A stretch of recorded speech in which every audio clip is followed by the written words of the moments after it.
வாங்க இன்றைக்கி ஆட்டு ரத்த பொரியல் எப்படி செய்யணும்னு பார்க்கலாம். இந்த மாதிரி செஞ்சு பாருங்கள். டேஸ்ட் நல்லாயிருக்குங்க, சிம்பிளாகவும் இருக்கும். நம்ம வாங்கிட்டு வந்த ஆட்டு ரத்தத்தை ஒரு 2 தடவை கழுவி எடுத்துக்கலாம். கழுவி எடுத்ததுக்கப்புறமா ஒரு பாத்திரத்தில் சேர்த்துட்டு நல்லா இப்படி உடச்சி விட்டுக்கலாங்க. பெரிய பெரிய கட்டியாக இல்லாமல் நல்லா இப்படி சின்ன சின்ன கட்டியாகிற அளவுக்கு நல்லா உடச்சி விட்டுக்கலாம். பார்த்திங்கன்னா தெரியும், இந்த அளவுக்கு முதல்ல ரத்தத்தை உடச்சி எடுத்து வச்சுக்கலாங்க. எல்லாமே உடச்சி எடுத்து வச்சாச்சு. இப்போ வந்து எண்ணெய் சேர்த்திக்கலாம். 1 ஸ்பூன் அளவுக்கு கடுகு, 1 ஸ்பூன் கடலைப்பருப்பு, 1 ஸ்பூன் அளவுக்கு உளுத்தம்பருப்பு சேர்த்திக்கலாம். சேர்த்துட்டு இது நல்லா பொரிஞ்சு வரட்டுங்க. பொரிஞ்சு வந்ததுக்கப்புறமா கட் பண்ணி வச்சுருக்க பெரிய வெங்காயம், கருவேப்பிலை, 4 பச்சை மிளகாய் வந்து உடச்சி எடுத்து வச்சுருக்கீங்க, அதை சேர்த்திக்கலாம்.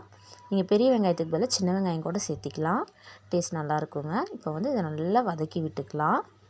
காரத்துக்கு தகுந்த மாதிரி, ஏன்னா நம்ம மிளகாத்தூளோ இந்த மாதிரிலாம் எதுவும் சேர்க்க போகிறதில்ல, அதனால் காரத்துக்கு ஏற்ற மாதிரி பச்சை மிளகாய் சேர்த்திக்கலாம். சேர்த்துட்டு இதை நல்லா வதக்கி விட்டுக்கலாங்க. வெங்காயம் நல்லா வதங்கினதுக்கப்புறமா நம்ம கரைச்சி வச்சுருக்க இந்த ஆட்டு ரத்தத்தை சேர்த்திக்கலாம். உங்களுக்கு தேவைன்னா நீங்கள் இஞ்சி பூண்டு பேஸ்ட்டு கூட சேர்த்திக்கலாம். நான் அது சேர்த்தலை. இப்போ இது வந்து நல்லா அடுப்பை வந்து வேகமாக வச்சுக்கலாங்க. தண்ணி வந்து சுண்டி வரட்டும். இப்போ கிளறி விட்டுட்டு வச்சிடலாம். இப்போ தண்ணி வந்து ஒரு 5 நிமிஷம் கழித்து பார்க்கலாங்க. பார்த்திங்கன்னா தெரியும், பாதி தண்ணி சுண்டி கலர் நல்லா மாறி இந்த அளவுக்கு வந்திருக்கு பாருங்கள். இன்னும் ஒரு 5 நிமிஷம் நல்லா கொதித்து வரட்டும். தண்ணியெல்லாம் சுண்டி வருங்க. ரத்தமும் நல்லா வெந்து வந்துடும்.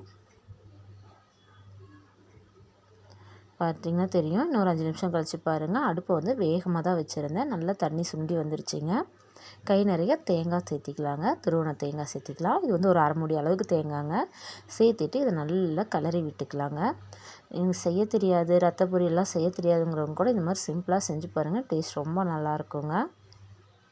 பார்த்திங்கன்னா தெரியும், நல்லா கிளறி எடுத்தாச்சு. அவ்வளோதாங்க, சுட சுட ஆட்டு ரத்த பொரியல் ரெடி ஆச்சு. நீங்களும் செஞ்சு பாருங்கள். வீடியோ பிடிச்சா லைக் பண்ணுங்கள்.